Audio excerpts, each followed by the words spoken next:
Hello guys, welcome back to my channel. तो मैं बहुत दिन से वीडियो बना नहीं रही थी, मेरे कुछ पर्सनल इश्यूज था। तो फिर से 2025 का एग्ज़ाम आ रहा है एंड आज मैं लाई हूँ पॉलिटिकल साइंस की chapter 9 which is preamble and it's a very important chapter. अगर आप ये चैप्टर समझते हो आपको बहुत अच्छा स्कोर मिल सकता है। इससे बहुत अच्छा टॉपिक्स आता है एग्ज़ाम में। एंड ये अगर समझेंगे तो वो जो इंडियन कॉन्स्टिट्यूशन है वो भी अगर आपने नहीं पढ़ा है अभी तक तो वो भी आप समझ जाएंगे। तो इसलिए हम पहले ये चैप्टर को समझेंगे। सो आई गेस अगर आप मेरे चैनल पे नए हो तो प्लीज़ सब्सक्राइब करना। और अगर आपने मेरे वीडियो पहले भी देखी है तो प्लीज़ लाइक कर देना। अगर समझ में आए तो प्लीज़ मुझे कमेंट में बता देना। और मैं इतना तक की पढ़ा रही हूँ जितना मेरा था। अगर उससे ज़्यादा है तो आप मुझे कमेंट सेक्शन में बता सकते हैं और मैं वहाँ पर से फिर से पढ़ा दूँगी आप लोगों को। ठीक है, तो चलिए अब पढ़ते हैं। तो पहले ही जो हमें पढ़ना है हमारा प्रीएम्बल। आपको अगर हम समझेंगे तो फर्स्ट लाइन में यही लिखा हुआ है, constitution of India begins with preamble which specifies the nature of the Indian state and objectives. Sorry, just a minute. Yeah, I don't know what happened. Okay, so constitution of India को अगर हम नहीं समझेंगे, मतलब preamble शुरू ही होता है constitution of India India से। तो इसके लिए हमें पहले कॉन्स्टिट्यूशन ऑफ इंडिया के बारे में समझना है। सो इसीलिए I made a chart and which is a very informative chart. अगर ये आप समझ लेते हो it is very easy for you to understand this chapter. Okay, so पहले ही हमारा जो की वर्ड है, this is preamble, the key word of our chapter, and also a very important part for Indian Constitution. Okay, so Indian Constitution. Okay, Indian constitution क्या हो, Indian constitution क्या है, कैसे वो अडॉप्टेड हुआ, तो वो अगर मैं आपको अच्छे से बता दूं तो चैप्टर 5 जो आपका है ना, चैप्टर नंबर 5, वो चैप्टर भी आप बहुत अच्छे से समझ जाओगे, मतलब इंडियन पार्ट का part. Okay, so what is Indian constitution. So Indian constitution को, sorry what happened, I don't know. Okay, Indian constitution को कॉन्स्टिट्यूएंट असेंबली ने बनाया था। किसने बनाया था? कॉन्स्टिट्यूएंट असेंबली को। एंड ये स्क्रीनशॉट करके या अपने कॉपी पे लिख लो, नोट कॉपी पे, ये बहुत ही इंपॉर्टेंट पार्ट है। ठीक है, तो कॉन्स्टिट्यूएंट असेंबली ने ये इंडियन कॉन्स्टिट्यूशन को बनाया था। उसका चेयरमैन कौन था? Doctor B R Ambedkar. Just a minute.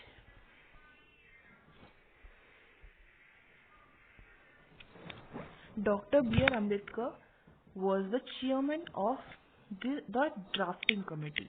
अब आपको, अगर आपको ड्राफ्टिंग कमेटी का मतलब पता नहीं है तो ड्राफ्टिंग कमेटी मतलब जो ड्राफ्ट करती है, मतलब जो लिखता है ना, तो उसको ड्राफ्टिंग कमेटी बोलते हैं। तो कॉन्स्टिट्यूएंट असेंबली ने 1946 में तय किया था कि वो लोग एक इंडियन कॉन्स्टिट्यूशन बनाएंगे जैसे बाकी इंडिपेंडेंट कंट्रीज का है। तो तब चेयरमैन कौन थे? डॉक्टर बी आर अम्बेडकर, वो ड्राफ्टिंग कमेटी का चेयरमैन थे। और ड्राफ्टिंग कमेटी ने कॉन्स्टिट्यूशन को ड्राफ्ट किया था कब? नवंबर 4 को 1948 में ड्राफ्ट किया था कॉन्स्टिट्यूशन को। ठीक है, पर तब ये अडॉप्ट नहीं किया गया था। तो एक साल बाद अडॉप्ट किया गया था कब? नवंबर 26 को। ठीक है, नवंबर 26 को अडॉप्ट किया था। ठीक है, और चालू कब से हो गया था कि कॉन्स्टिट्यूशन को अब हम मानना ही है 26 जनवरी। Okay, that's why we celebrate republic day. And 26 का एक और इम्पॉर्टेंट चीज़ जो है वो था पूर्ण स्वराज। अगर आप हिस्ट्री स्टूडेंट हो तो आई गेस आपको ये पता होना चाहिए।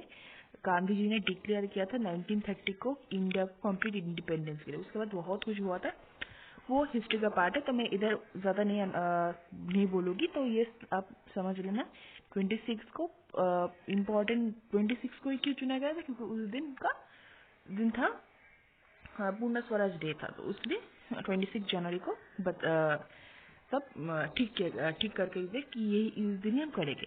एंड इट वाज 1950, तो 1950 से हमारा इंडियन कॉन्स्टिट्यूशन लागू हो गया। तो अब रिसेंट, ये हमारा रिसेंट का है, ये this is our recent 25 part से हमारा कॉन्स्टिट्यूशन का और 12 शेड्यूल से। एंड बिफोर जब इसको कॉन्स्टिट्यूशन मतलब लागू किया गया था तब 395 आर्टिकल्स थे, जस्ट अ मिनट, 395 आर्टिकल्स थे और 22 पार्ट्स थे और 8 एसी मतलब शेड्यूल्स, ठीक है, 8 एसी मतलब शेड्यूल्स। बहुत गंदा हैंड राइटिंग है, बट सॉरी, मेरा आज काम नहीं कर रहा था स्टाइलस। ओके, तो 22 पार्ट्स थे एंड 8 शेड्यूल्स थे, ठीक है। ये उस समय का था, मतलब 1950 का, ठीक है, 1950 का समय ये थे। एंड देन अमेंडमेंट्स हुआ और भी लॉ आए, इसके बाद अब 395 आर्टिकल्स है एंड 22 पार्ट्स, मतलब 25 पार्ट्स थे, ठीक है। और इस 395 आर्टिकल्स तो अभी भी है, उसमें से बहुत, मतलब अब पहले वो सिर्फ चैप्टर 1 थे, चैप्टर 2 थे, ऐसे अगर मैं समझा रही हूँ आपको। अब वो आ गया है चैप्टर 1 का ए, चैप्टर 1 का ए, चैप्टर 1 का 1.b, ऐसे ऐसे आ गया है, ठीक है। I am not sure, I am just telling you, अगर आप गूगल से थोड़ा देख लेना। आप प्लीज ये स्क्रीनशॉट रख लो, इट्स वेरी इंपॉर्टेंट, ये बहुत इंपॉर्टेंट है आपके लिए। ये आप जरूर अपने कॉपी पे लिख लेना, तो आपको बहुत हेल्प आ जाएगा। ओके, तो चलिए, ओके जस्ट अ मिनट, या तो चलिए अब हम चैप्टर को शुरू करते हैं।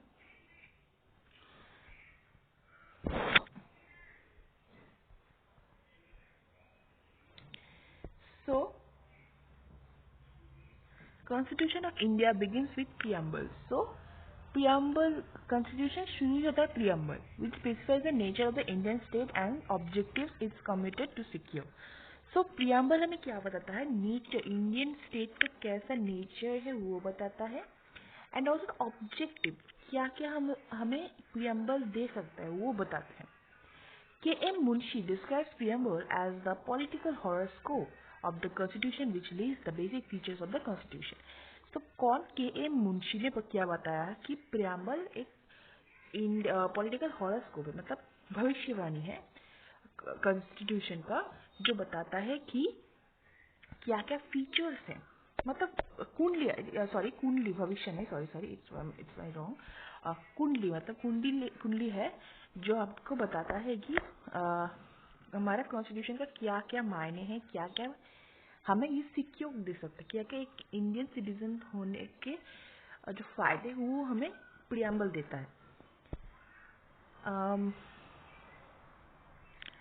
तो यहाँ पर प्रियम्बल का एक डिस्क्रिप्शन है, ये आप जरूर याद करना, it's a very important description.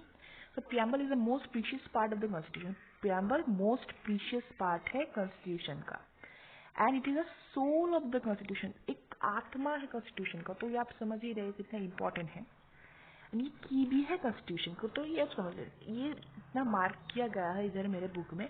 अगर आप इससे पढ़ते तो आपको बहुत कॉमन मिल जाएगा, ठीक है, और इससे ज़्यादा आपको पढ़ने की ज़रूरत भी नहीं है। अगर आप चाहते हो तो पढ़ भी सकते हो, पर मुझे नहीं लगता और इम्पोर्टेंट है, मैं तो इतना ही पढ़ती थी। ओके, सो हमारा जो प्रियम्बल है उसका स्टार्टिंग वर्ड है we the people of, we the people मतलब हम इंडियन सिटीजन, ठीक है। And in by recording that is a self made adopted and enacted constitution. So हमारा जो कॉन्स्टिट्यूशन है वो हमने खुद ही बनाया, खुद ही अडॉप्ट किया, ठीक है, और ये इनएक्टेड है, इसको कोई कुछ नहीं कर सकता, ठीक है। अगर कोई भी आगे वाले ये नहीं, आप नहीं कर सकते, तो this is not done, okay, ये लागू हो चुका है। सो ये हमारा प्रियम्बल का actual word, that we the people of India have solemnly resolve to constitute India into a sovereign socialist, secular, democratic, republic, and to secure all its citizens. तो हम सब पीपल मिलके इंडिया को एक सोवरेन कंट्री बनाना चाहते हैं। Sovereign मतलब कि आप हमारा जो कंट्री वो इंडिपेंडेंट हो चुका है, ठीक है। कोई वो हम तो बाद में और अच्छे से डिस्क्रिप्शन देंगे, पर हम आपको समझ रहे हैं कि हम अब इंडिपेंडेंट बन चुके हैं। तो सोशलिस्ट का मतलब है कि हमको जस्टिस मिलेगा in the field of socially, economically and politically, ठीक है। हमको जस्टिस सिक्योर किया जा रहा है। एंड सेकुलर मतलब हमारे यहाँ पर कोई जात पात कोई मतलब डिस्क्रिमिनेट नहीं करा जाता कि आप मुस्लिम हो, आप हिंदू हो, आप इधर नहीं जा सकते, उधर नहीं जा सकते, आप क्रिश्चियन हो, ऐसा कोई ना, सब अलाउ है हमारे इधर। इसीलिए हम रमज़ान भी मनाते हैं, हम दिवाली भी मनाते हैं, हम क्रिसमस भी मनाते हैं। So this is a very good feature of our India कि हम सबको रिस्पेक्ट करते हैं। डेमोक्रेटिक मतलब कि हमारा जस्ट अ मिनट, डेमोक्रेटिक मतलब है कि हम एक डेमोक्रेटिक स्टेट है, ठीक है। अब हमारा जो डेमोक्रेटिक स्टेट मतलब हमारा गवर्नमेंट को पीपल रन करता है, मतलब हम ही गवर्नमेंट को रन करते हैं। गवर्नमेंट हम गवर्नमेंट को चूज करते हैं कि हमें ये गवर्नमेंट चाहिए। हम वोट करते हैं, वो ही जाके प्रेसिडेंट को वोट करते हैं, तो आवर वोट डिपेंड, ठीक है। एंड रिपब्लिक मतलब हमारे यहाँ पर कोई फिक्स नहीं है, मतलब प्रेसिडेंट भी चेंज होता है, प्राइम मिनिस्टर भी चेंज होता है, चीफ मिनिस्टर्स भी चेंज होती है, जो भी मिनिस्टर्स हो वो चेंज, कोई फिक्स नहीं रहता। जैसे आप नॉर्थ कोरिया में देख लो, तो वहाँ पर जो हमारा उसका जो प्रेसिडेंट है तो वो फिक्स्ड है ना। पर हमारे इधर फिक्स नहीं है, इधर चेंज होता है। आप कमेंट करना रिसेंट हमारा प्रेसिडेंट के नाम। ओके, आई नो आपको पता है, पर फिर भी इट्स लाइक आपके साथ एक कम्युनिकेशन करने के लिए। देन ऑल्सो हमें क्या बताता है प्रियम्बल कि वी विल गेट जस्टिस, इधर लिखा हुआ है, पर this all are not same.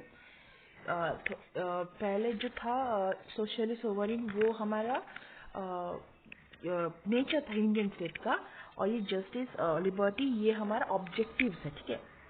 Justice मतलब हमको सोशली, इकोनॉमिकली, पॉलिटिकली जस्टिस मिलेगा। लिबर्टी ऑफ थॉट, हमको सोचने का थॉट है, सोचने का आज़ादी है, हम कुछ भी सोच सकते हैं, गवर्नमेंट के बारे में कुछ भी बोल सकते हैं, हम कुछ भी मान सकते हैं। हम अगर अल्लाह को मानना चाहे हम अल्लाह को मान सकते हैं, अगर हमको विष्णु में मानना है हम विष्णु में मान सकते हैं, हम अगर जेसस में मानना चाहे तो हम जेसस में भी मान सकते हैं, हम किसी पे ऊपर भरोसा रख सकते हैं, हम कोई भी भगवान को वर्शिप कर सकते हैं। हमारा इक्वालिटी ऑफ स्टेटस, कोई हमें ये कर बोल नहीं सकता तू गरीब है, तू ये नहीं कर सकता, वो नहीं कर सकता, कोई भी, आपको सब मिलेगा, अपॉर्चुनिटी भी मिलेगा, ठीक है। सो सबको ये अपॉर्चुनिटी सबको प्रमोट करने के लिए, मतलब एक गरीब का लड़का भी अगर आईएएस बनता है तो इट्स लाइक प्रमोटिंग। फ्रेटर्निटी मतलब इंडिविजुअलिटी एंड यूनिटी, हम सब एक साथ रहेगी, इसका इतना यही मतलब है। Okay, one thing important that just a minute, जो ये इधर है सोशलिस्ट, सेक्युलर एंड इंटीग्रिटी, मतलब इंटीग्रिटी मतलब फ्रेटर्निटी, इंटीग्रिटी। सो ये बाद में फिर ऐड किया गया था, इधर ही लिखा हुआ है, वेट, हाँ। सो इधर ही लिखा है, in our constitution in our constituent assembly this 26th day of November 1949,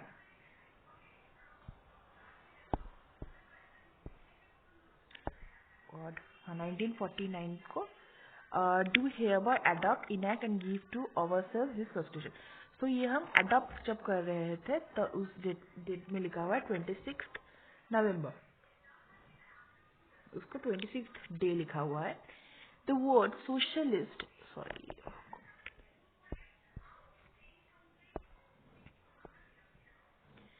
socialist, secular, ये अब किधर लिख रहा है, ओके, सोशलिस्ट, सेक्युलर, इंटीग्रिटी, ये बाद में ऐड किया गया था, कब, 42nd अमेंडमेंट में, 42nd, this is very important guys. Secular socialist degree कब एक्ट किया गया था? 42nd अमेंडमेंट में 1976 में। ठीक है, ये अब जरूर याद रखना। ठीक है, नेक्स्ट द इधर प्रियम्बल का थोड़ा फीचर्स दिया हुआ है। The preamble is an integral part of the basic feature. तो ये बहुत एक इम्पोर्टेंट पार्ट है। इंटीग्रल मतलब अंदर का पार्ट है, तो बहुत मतलब एक बेसिक स्ट्रक्चर देता है। Without a structure anything can be possible. ठीक है, कॉन्स्टिट्यूशन का स्ट्रक्चर है प्रियम्बल।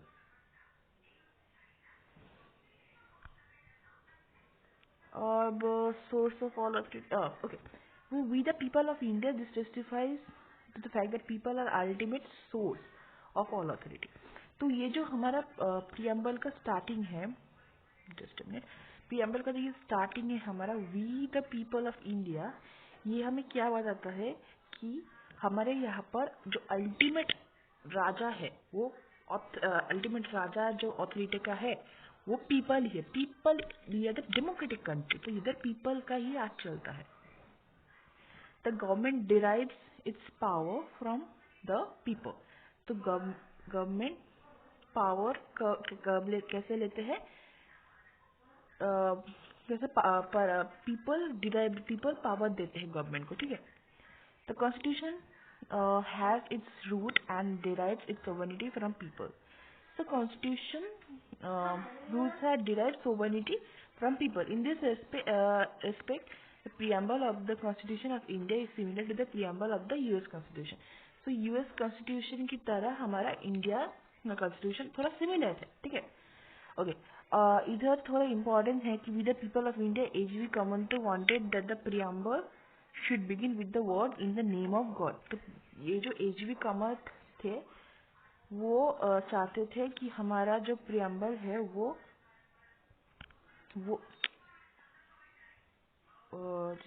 हाँ वो इन द नेम ऑफ भगवान के नाम से शुरू हो। बट जो मौलाना हजरत मोहनी थे वो चाहते थे कि the member Maulana objected to the use of this word. The vacancy in the Constitutional Assembly was elected by a small electorate, that too on the basis of communal. It was not fully representative and hence not competent to use votes. However, this view was rejected constitutionally as preamble. पर मौलाना हजरत को ये अच्छा नहीं लगा कि नहीं ऐसा नहीं हो सकता। So we the people of India ये से लास्ट में शुरू हुआ था। ठीक है गाइस, ऑलरेडी 17 मिनट्स का वीडियो हो चुका है, तो नेक्स्ट पार्ट मैं जल्दी अपलोड कर दूंगी। सो प्लीज़ आप बता, मैं ज़्यादा इलस्ट्रेट नहीं करूँगी इस वीडियो को, मैं थोड़ा थोड़ा पार्ट करके डालूंगी। ठीक है, तो गाइस नेक्स्ट वीडियो बहुत जल्दी आएगा। अगर आपको अच्छा लगता है ये वीडियो, प्लीज़ लाइक करना, सब्सक्राइब करना and always share with friends, जिससे कि आपको फ्रेंड्स का भी हेल्प हो। So thank you guys. मैं ये नेचर ऑफ इंडियन स्टेट मैं आपको नेक्स्ट वीडियो में अच्छे से समझ दूंगी। एंड ऑल्सो मुझे बताना कि आपका इस चैप्टर का इतना तक ही है क्या, मतलब ऑब्जेक्टिव्स तक ही है क्या? हाँ, ऑब्जेक्टिव्स तक ही है क्या या फिर कुछ और है? तो अगर है तो वो भी बताना, और मैं कौन सा चैप्टर नेक्स्ट लाऊँ वो भी बताना। फंडामेंटल राइट तो नेक्स्ट चैप्टर है, मैं वो चैप्टर को ही लाऊँ या फिर और कोई चैप्टर आप चाहते तो वो भी बता देना। Thank you.